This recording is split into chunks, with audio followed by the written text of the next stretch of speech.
Someone love him, give the love of the Lord. Basically, when she first came in, it was just cleaned her up and everything. She needed everything. Menashe? Howard, it's never the same without. Well, why? Where are you going to be? She came back and I didn't get much better. So then I just came in for Yeah. Probably do that yourself. So we just started. You can start with Okay, Menashe, nice chat. We'll get one in the grass. gel. Jerry. Gel. So you just wipe it on.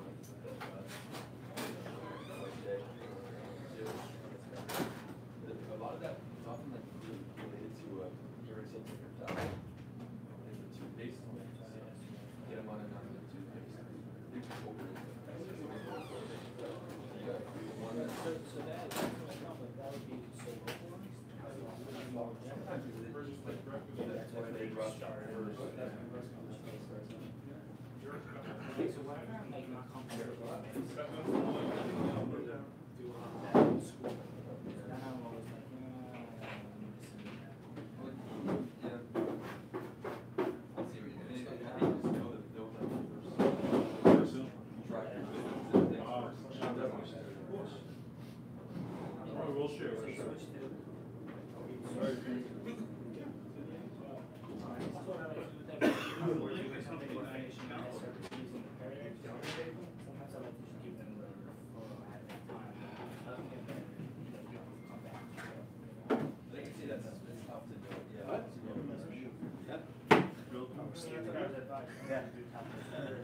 You know they always mix it with a little No, brown tuna sugar. fish, Costco stuff, I'm sorry. That's not gonna block you? Thank you. Almost there. Get it for all, like, You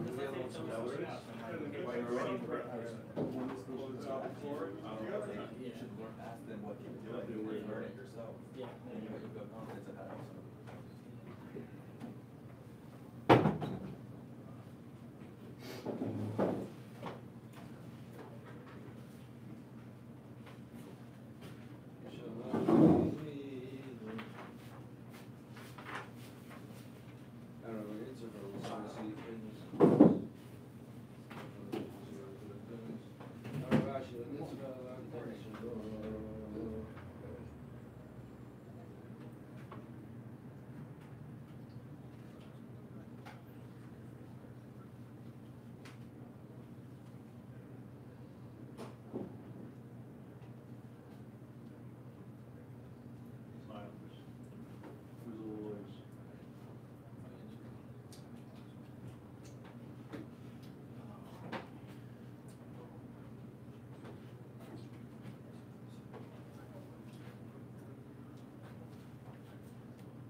Going?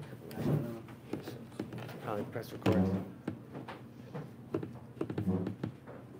It's been on for 10 minutes. It's on already? Okay, fine. It says live. Okay. What? It says live. Yeah? Okay, so it's going. Is that what that means? Okay, fine. All right, so we are going, there's booklets here. Is it going? Yeah. So with booklets here, and we are going to start, we're going to continue in Nezikin.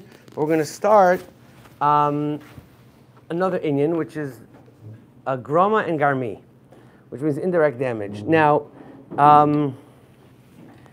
just going to give one akdama. That's good. Yeah? Okay. So, one akdama is, first of all, is that we'll explain that where indirect damage in halacha is called grama. It's because you caused a loss, but you weren't mazik, biyadayim, you didn't damage. You're potter. Now, today, legally, I think that most of much of a legal case of damage ends up being about the indirect cause of damage. What's it called? Circumstantial. What? The secondary cause, the secondary damage. So if you incidental damages, right? If you went ahead and you broke your toe when you're in Disney World, so now okay, so you gotta go to the doctor and get it. But now I couldn't work for a month. Not only that, I got so depressed that I couldn't work for a month. I really couldn't work for a year after that. And then I forgot.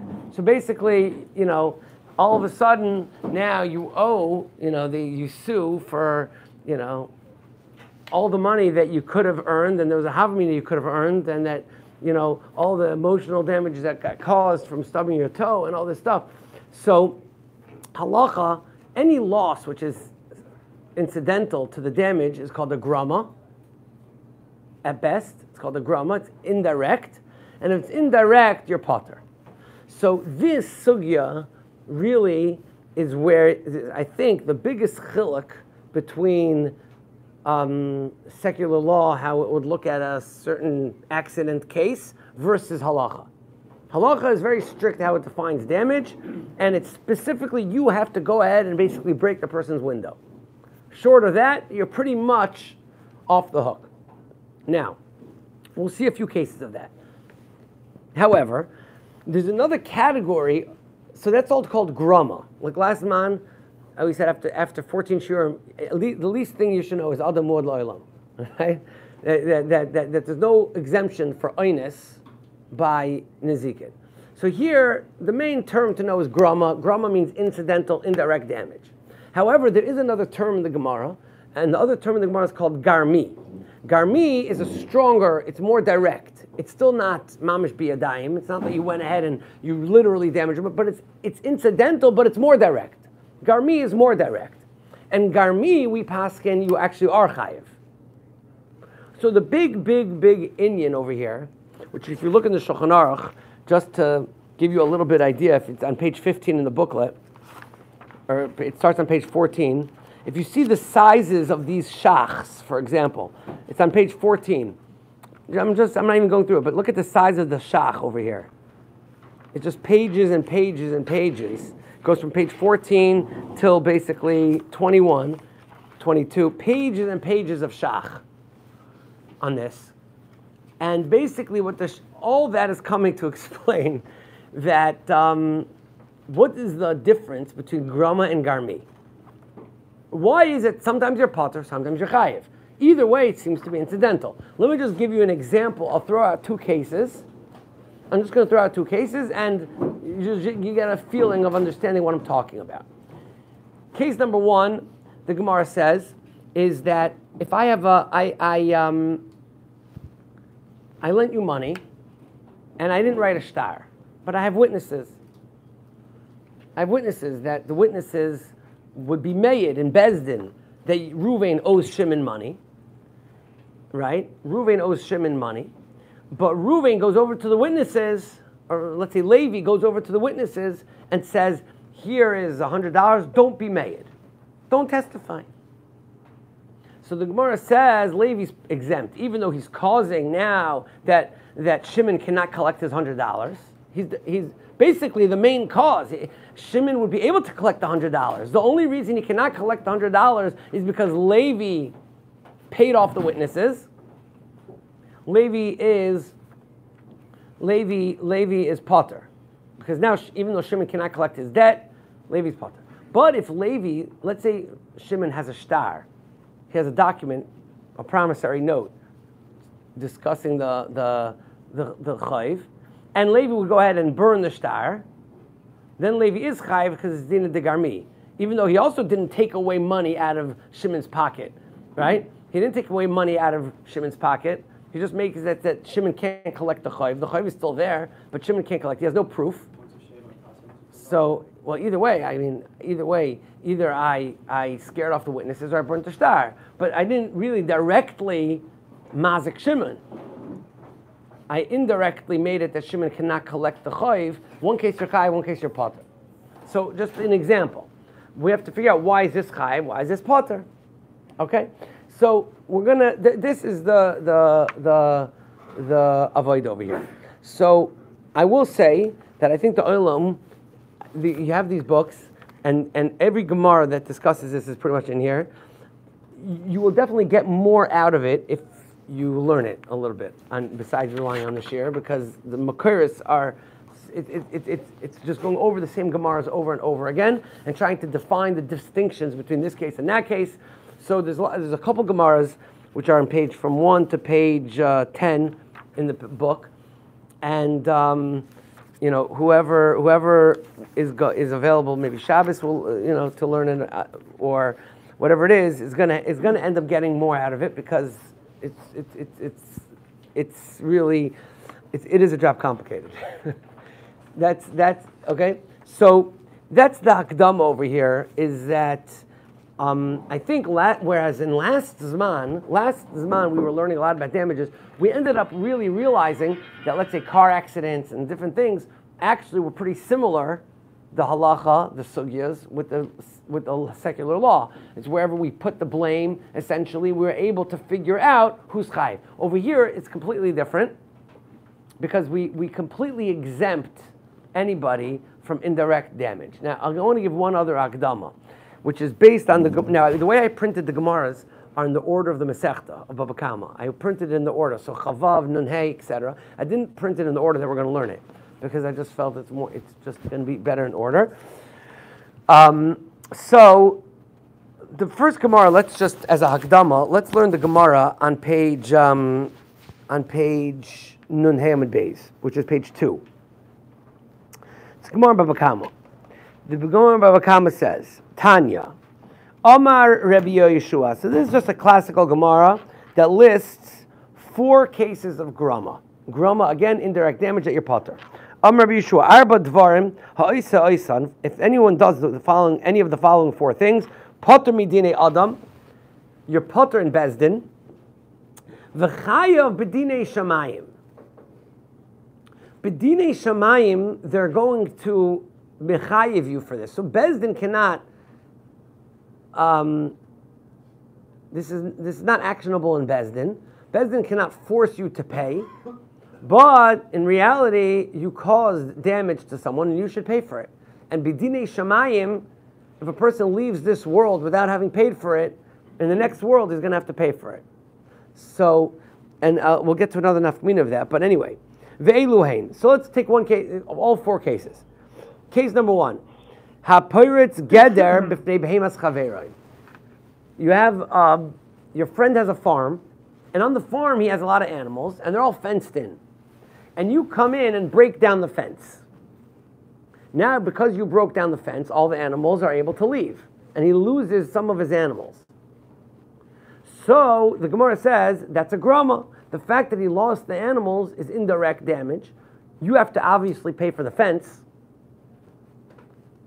because you physically broke the fence, but you don't have to pay for the animals, because the animals leaving is considered indirect, incidental to what you did, and therefore you are potter. b'dinei adam. Case number 2. Hakoifef kaimasoi shechaver b'fnei adleika.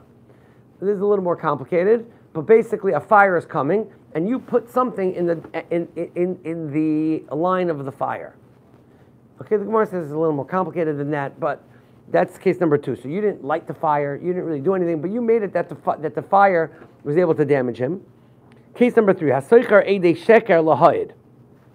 You hired false witnesses, so now because of the witnesses that you hired, now Reuben has to pay Shimon money out of pocket. But since you didn't directly cause that damage, you just hired the witnesses, you're potter. Or you know testimony for your friend that could have exempted him from paying, and you didn't testify. So again, incidental damage. So you're potter in all these cases.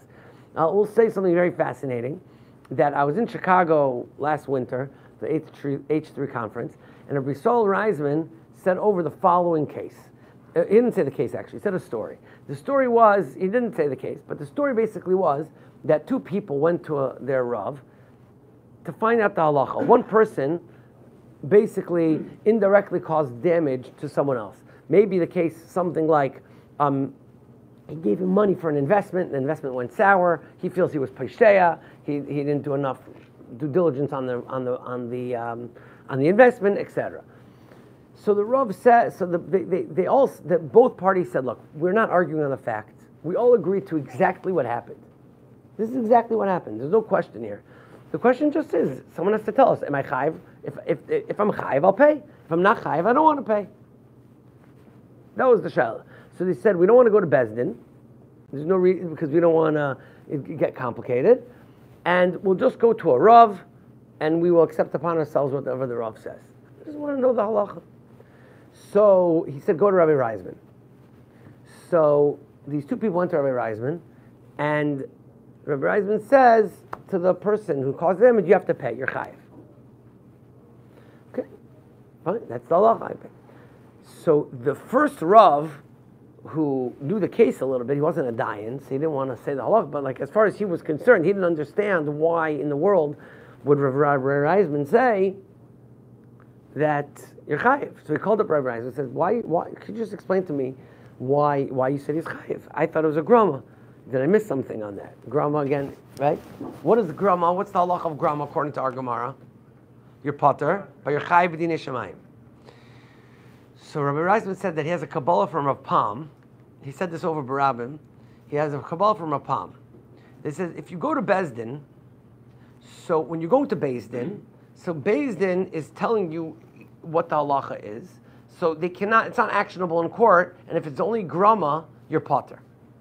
Okay? They can't tell you more than that. Because if you're going to a Rav, why are you going to a Rav? You're going to a Rav to find out what's the right thing to do. What should I do?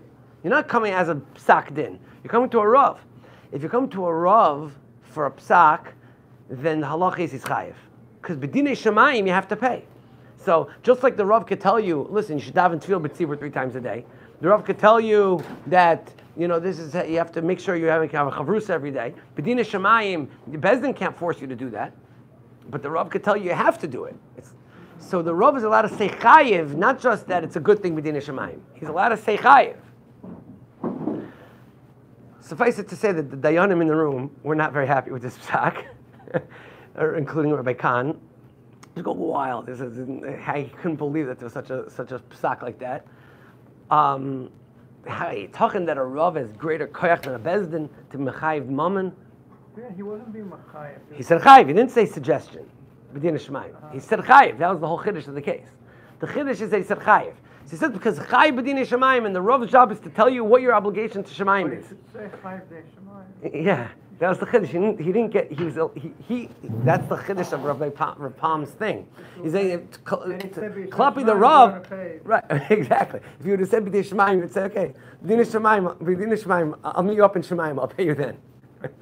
But al kapanim, so you see that this chayiv b'dinei shamayim, even though we're talking in Beis Din, and if you, it's not a joke. This b'dinei shamayim, it's a real thing.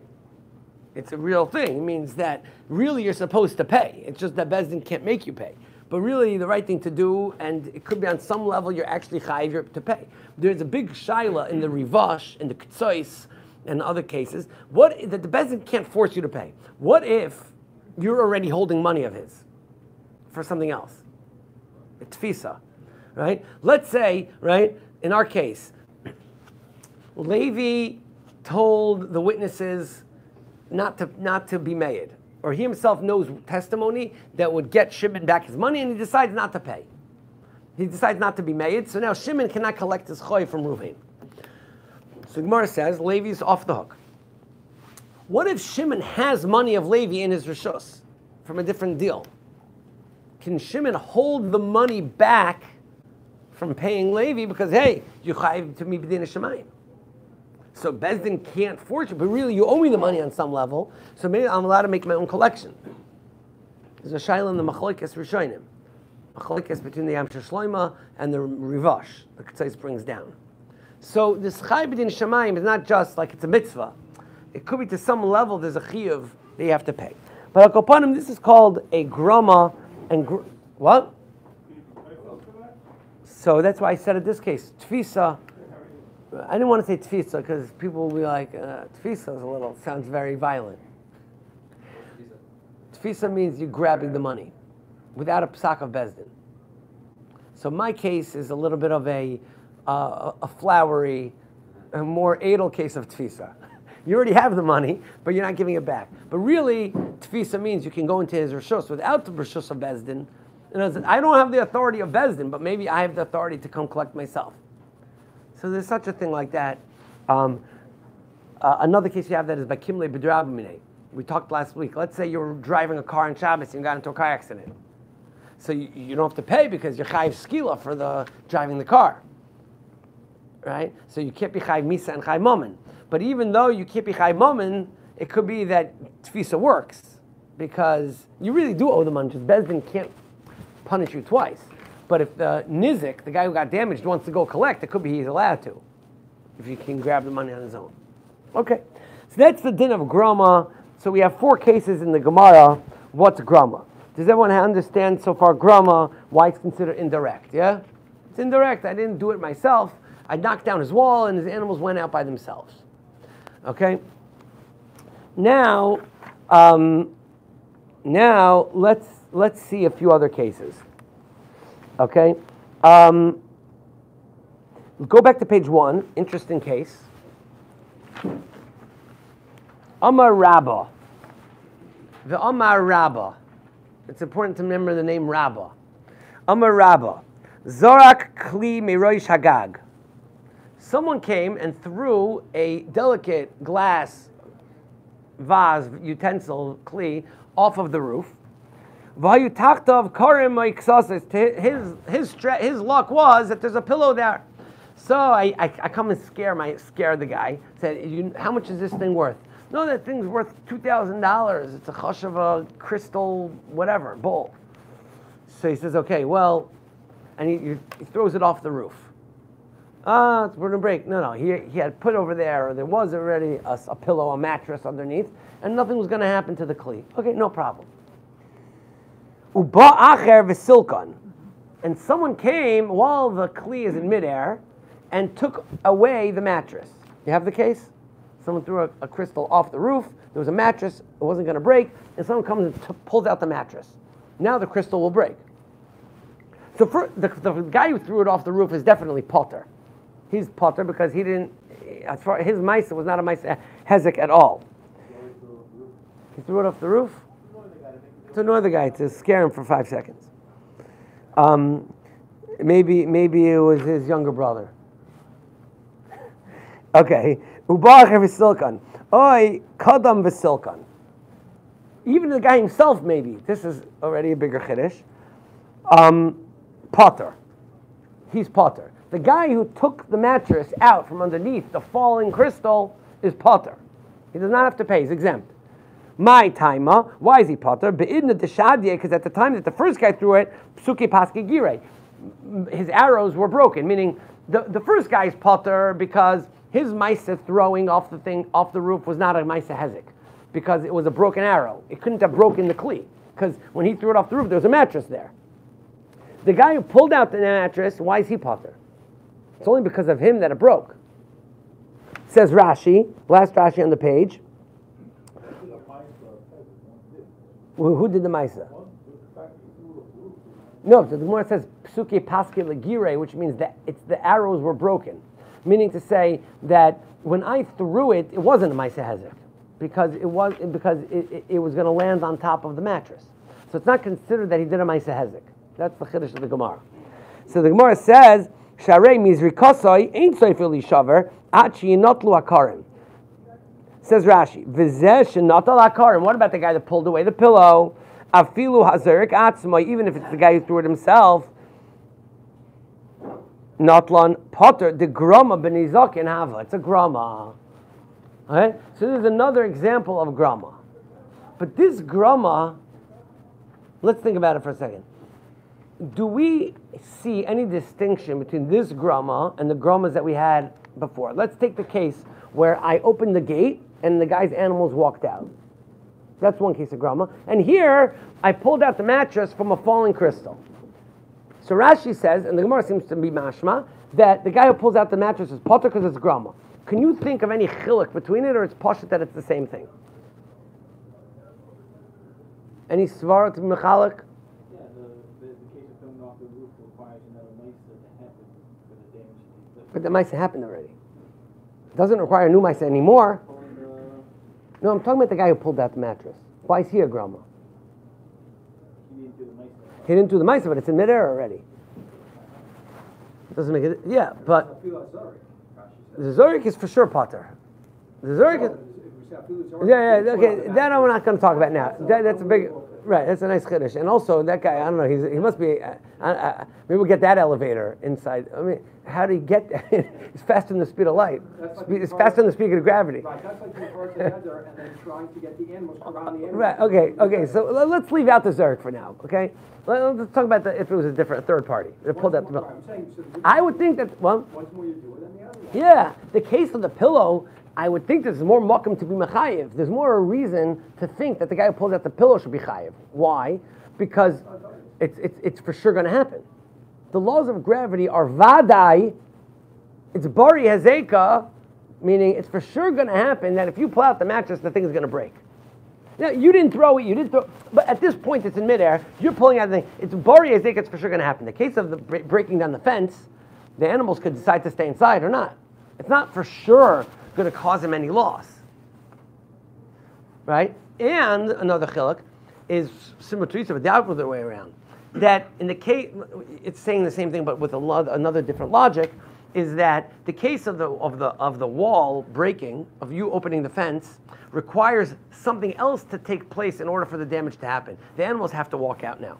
Or for example, all the cases that we had, it requires something. You paid off the witnesses to testify falsely, but now they have to testify falsely.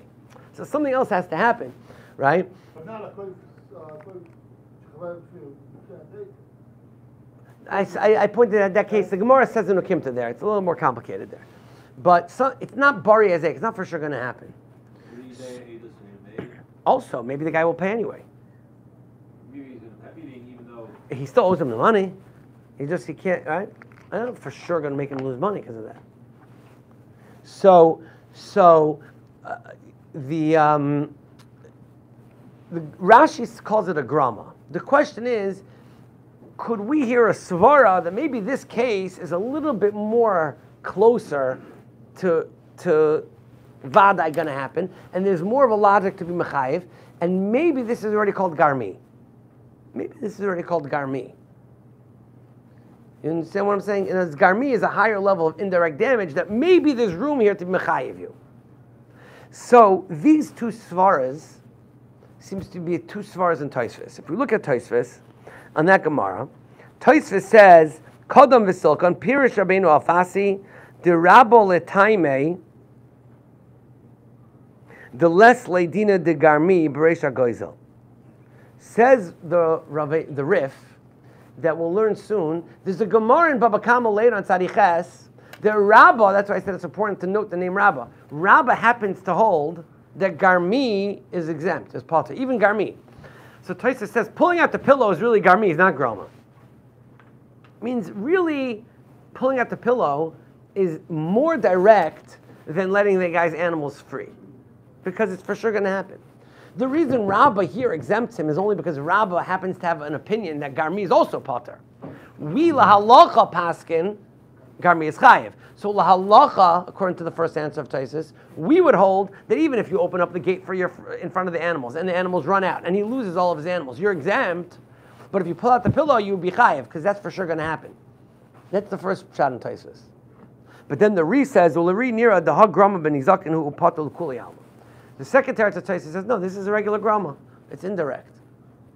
This is indirect. It's not enough. You didn't do anything." I'm just going to throw out one piece of svara. To be chayiv in nezikin, you have to do a ma'aseh hezek. You have to do an action in the thing that you damaged.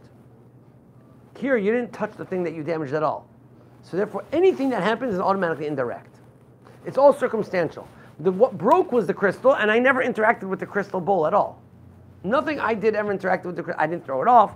I didn't blow on it. I didn't push it down. I had nothing to do with it, and therefore, since I never interacted with the crystal bowl directly, anything that I'll do, even if it's for sure going to cause hezek, is going to be called grama, and I'm going to be potter. So lahalacha lamaisa, we have two tiruts of Taisvis. And then we'll see the cases that Tosfos is coming to compare them to, and we'll see where we're going with this. But Tosfos has a shaila and halacha lamaisa. A person, right, this case, this crystal is in midair, you come and pull out the mattress, which could have protected him from a loss. The Gemara says that you're potter, says Tosfos, maybe that's grama on your potter lahalacha, or maybe it's garmi, which is a higher level, and lahalacha you're chayiv. The Gemara is going now in the opinion that garmi is also potter, but we don't pass it that way. Let's work out Kafish Shemayim according to my Rias sock now. Maybe the second guy would have to be chayiv. Right. Meanwhile, the second guy is definitely chayiv lotzis de shemayim, for sure. Right. So not between two solutions is that according to Rabbah, you are chayiv in garmi, not potter. According to the first Torah, No, Rabbah holds your potter and garmi, and that's why Rabbah here says. That's according to the first Torah. According to the second Torah, we don't know that. Right. That's not the point of Rabbah. Correct. That's not what this would be right. That's what Rabbah holds later, but that's not what he's doing here. Here he's pottering you because of grama, and even the halacha that we hold not like Rabbah over there, we hold like this. Okay, so now we're starting to get. So that's what would come out. That's what would come out, which cuts to your point. The guy who threw it off the thing is not chayiv b'din shamayim even, because it's not considered he did anything. The guy who pulled out the mattress is going to be chayiv at least b'din shamayim. So two Tosfos are arguing. Is it garmi or not? Yeah. Yeah. So, like I said, this is going to require a lot of nuancing through each case. It's this type of case that, at the end, the Rush has two columns to try to explain the chilukim. The Pepula Charifta, who's the Tosfos Yom Tif, has a pirush on the Rush. So he says, at the end, the Rush didn't really answer all the cases. And he brings the Mordechai, brings the chilukim of the Rush. And he says, Lamaisa, the Rush, these chilukim don't really explain all the cases well enough. And therefore, I don't really have what to say about this. So we're going to go case by case, but there's going to be we're going to have to use a little bit of creativity to really fit everything into the rules. Okay? But what you see already here is that we're starting to get into cases that you can look at it both ways. Since it's more direct or more vadai, it's for sure going to happen, maybe you're chayiv, or maybe not, because soif kol soif, at the end of the day, you did not directly interact with the crystal bowl, and therefore it's not considered, no matter what will happen, it's not considered that you damaged it. There are sugyas like carnal and other sugyas where there's sort of huge delay, where you didn't interact with the dover hanizik at all. But it's probably going to happen because of something you did. Where does that fit in? No. One second. If you shoot an arrow at the crystal bowl, you can't say, "Well, I didn't interact with it." That's koichai. Koichai is called touching it. It's Giri delay is koichai basically. indirect. No. Giri. The Mukiyot says giri delay is his koyach. It's called koyach. So that's not grama or garmi. Right. That's koichai. Koicha is different. So if, let's say, the Gemara over there talks about, let's say you have a factory that creates a lot of vibrations. And because of that factory, this guy's house that lives next door, after enough of this, eventually the whole koisel collapses, the wall falls down, you have to pay for that. That's not called indirect. That's direct. I mean, your factory is causing vibrations which knock down his wall. So koichai is not garama. Okay? Something which is your energy, if you're putting energy into something, right, you pull a bow and arrow, and then the arrow breaks the crystal, you're not going to say, well, that's just grama. I just let go. I just let go of the bow, whatever, and then it went. That's not me. So you don't say that. Even though it's a good question, why not? Because in the case of the bow and arrow, you're not actually putting in the koyach into it. But okay, fine. All right. So we're starting to touch on some of the distinction in the cases, okay? And this is going to be a little more, some more detail as we go along. So let's start page 4, which is Daf Tzadi Chesam and Aleph in Baba Kama. And over there, remember we talked about Rabbah a minute ago? So Rabbah says 4 halachas over here. And each one of these halachas, we're going to have to think about, is it grama? Is it garmi? What is it? Case number 1, Amar Rabbah. I want to hear what the oilman is going to say about this. Interesting. Amar Rabbah. This is the get to scuba divers, so listen carefully. Amar Rabbah. Hazorek matbeya shel chaver liyam agadol. You threw a person's coin. Okay, a person has an expensive coin, or whatever, and you threw his silver coin into the ocean. Says Rabbah Potter. You're Potter. You don't have to pay. Page 4 in the book, on the first piece of Gemara. Amar Rabbah Zerk matbeya shel chaver liyam agadol Potter. You're exempt. My time. Well, why are you exempt? Ha Amar, because the guy who threw it in, he could say to the owner of the coin, Hamanach kamach. What's the problem? The coin is right there. I boys shaklei. You can go get it. Hani mili bitzlulin de kachazilei. Aval achurin de loy kachazilei loy. Meaning, and Tosis explains, it's talking about clear water that you could basically see the coin. It just happens to be 50 feet into the water. So it doesn't just mean clear. It means that it's very easy to get it. It's not. But who's going to be able to get it for you? And Rashi says that you would have to hire a scuba diver to go get it. Okay? So in other words, the coin is still there. And you could still get it. So what damage did the guy who threw the coin in do to the owner of the coin? He's causing him to have to pay someone to go get the coin. So says Rabbah, you don't have to pay for that. You have the coin. You still have access to the coin. Now it's just going to cost you money to go get the coin. So since it's going to cost you money to get the coin, so then I'm exempt. However, if the coin is not accessible anymore, there's nobody that could go get it for you. I don't know where it is. So it's not accessible at all, then you're chayiv, because that's considered that you actually stole the coin or you damaged the coin. You lost the coin. Okay? So this is case number 1. You hear the case? Okay. So if the coin is accessible via Rashi's Lashon, it's actually in the Daf Yomi today with all the cases of the water and the oceans. It talks about these scuba diver people. So, Baramoira,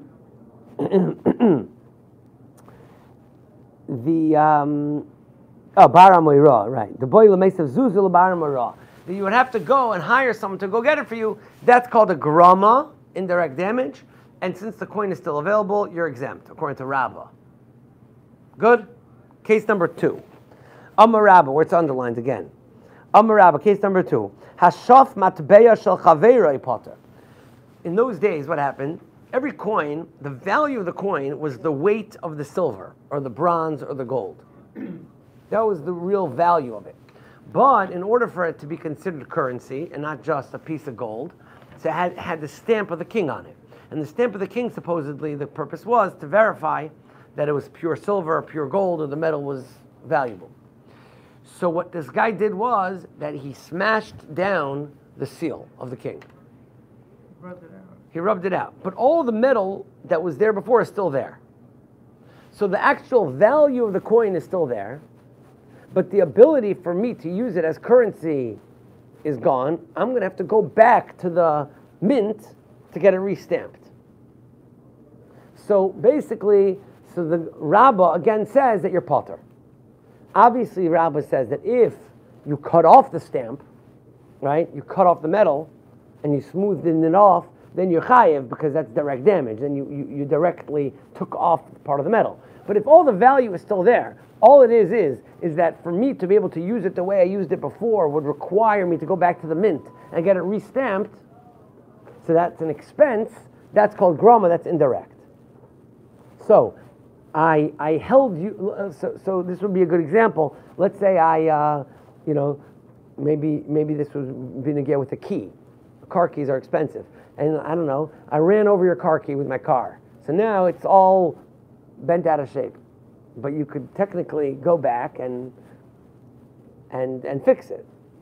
I don't know. Maybe that's not true because there the value of it is the use. There's no value of it besides that. So I don't know if that's a good. I don't know if that's a good example. Chip you to replace those. Huh? Nowadays, the keys all have chips in them, so it wouldn't make a Yeah, we're difference. talking about the metal part, but no. Okay, I don't know if it's a good example because there the whole value is the use of it. Here the value is the metal. Okay, maybe it's not a good example. But anyway, that's case number 2 of Rabbah. Case number 3 of Rabbah is the Amar Rabbah Hatzarim Oizen Parasai Shel Chaverei Pater. This is talking about a case. What you did was you have a para, you have a cow, and the cow was set aside to be a carbon. Well, it wasn't yet set aside to be a carbon, but I promised a carbon, and it's coming up Sukkot. I'm planning to go up to the Beis HaMikdash, and I have my carbon ready to go, and I went ahead and pierced the ear. Now, in the value of the animal, whether you're going to shech the animal, whether you're going to use the animal to plow, there's no difference in value. It's not considered damaging an animal. If I would have an animal and I go pierce the ear, no one cares. It doesn't change the value at all. But for this owner of the cow, it does hurt him because now he has to go buy a new animal to break a carbon. So you caused him indirect damage because even though in the value of the cow nothing changed, but for him to now go get a carbon, he has to go get a new animal. So that's called groma. That's Rabbah holds your potter. Case number 3. So case number 1 is you threw his coin into the ocean and he has to hire someone to go get it. Case number 2, you took off the stamp, he has to go to the mint and reseal it. And case number 3 is, again, no damage to the value of the para, but for him to go get a new carbon, he has to go to the store and buy a new carbon. 3 cases. Case number 4, the Amar Rabbah, bottom of the page. Hasoyrif shtoroi shel chaveroi potter. Now this is a little different. You took a document, a promissory note, that says Reuven owes Shimon $1,000, and you burnt it. So Reuven, guess what? Reuven still owes Shimon $1,000. But now Shimon is going to have a hard time collecting that money because he doesn't have a document anymore.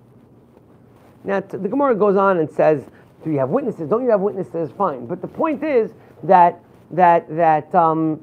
assuming that we could still verify the loan, so we know that he owes him the money, but he can't collect. So Rabbah holds your potter in that case also. 4 cases. Does anyone think that the 4th case is maybe more chayiv than the first 3? Yeah, because the note itself is worth money. Well, you're going to pay the value of the paper. The paper itself, you mean? No, it's a tradable it's like negotiable. It's like a dollar bill. I mean, I could sell it for $900. Exactly, to the market for it. Right. There's a star by itself that I could sell for $900. Now I have a chayiv of 1,000. I can't do anything with it. Right. So the question in the poskim, why are we dealing with that? Right. So people always sell their stars at a discount. That's the whole market. Yeah, I'm not sure why. I think I have to see if did we say anyone discussed? I think it could be that the shach discusses that at some point or the ktsois. Why aren't we dealing with that value? But yeah. So now, look at page 5, and in the middle of the page I have it marked off. Amar Ameimar. Ameimar says, "Man de doyin Dina de garmi." If you hold of garmi, means not grama. But the old garmi, which is the upper level grama, magbi beid me star ma'alya. If you burn someone's star, you have to pay for the value of the debt, because that's called a higher level of indirect damage. That's called garmi. That's called garmi. If you burnt the star, there's no way he can collect. Since there's no way that he can collect, that's like taking the value. That's like taking the loan and throwing it in the garbage. So you took my whole loan. It's not just now you're forcing me to go, and that's mamash garmi.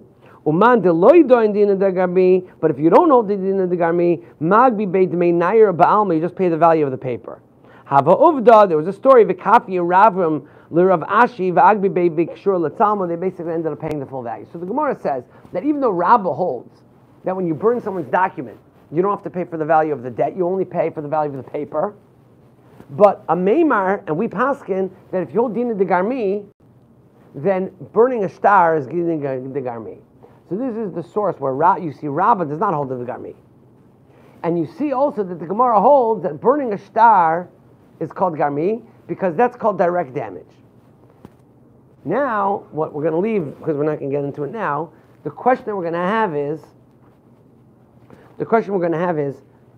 the first three cases of Rabbah, are they also garmi? Or is the Gemara just saying the last case of Rabbah is garmi? And we have to go back to the other choices. What about taking away the pillow? Is that garmi? Is Rabbah only pottering him because he doesn't hold the garmi, but it's like burning a star, or not? So these are like the 5-6 cases that we're going to juggle around, but there's a couple more cases we got to get into. So we'll see. Now next week we have a Yachikala. So next week we have Rabbi Kushner coming from Lakewood, and it's going to be like a whole event. Mitzvah Hashem. I told you the 22nd. It's next week. It's the 15th. We changed the date. So next Sunday we'll join that. We're going to have that share. Very interesting topic, and it's also a Chosh Mishpat topic. And then the following Sunday we'll be back in Mitzvah Hashem. All right? Shkoyach. You started the share by saying this Wow. What? You have to chazir cases, yeah. What? You said that there's a big divergence. Secular. I'm going to leave these in the closet here. What? Yeah. In the closet here. You said that there's a big divergence. In that one. Yeah. You said there's a big divergence between secular law Yes. and here. So far, almost everything we've gone through was like, yeah, that seems like the right thing. That seems like the right thing. Really? But all these people. Okay, good. Except in this thing that we're starting, it doesn't seem like the right thing. If somebody leaves your gate open or breaks your gate, and the animal, it seems like the logical thing. If you ask 10 people on the street who's responsible, of course the guy. Okay, so that's what I'm trying to say. Is so that we have to. That's good. That's good that we're learning this, so we could start our training our brain to realize that it's not so fun. I don't know if it's common sense. I don't know if it's common.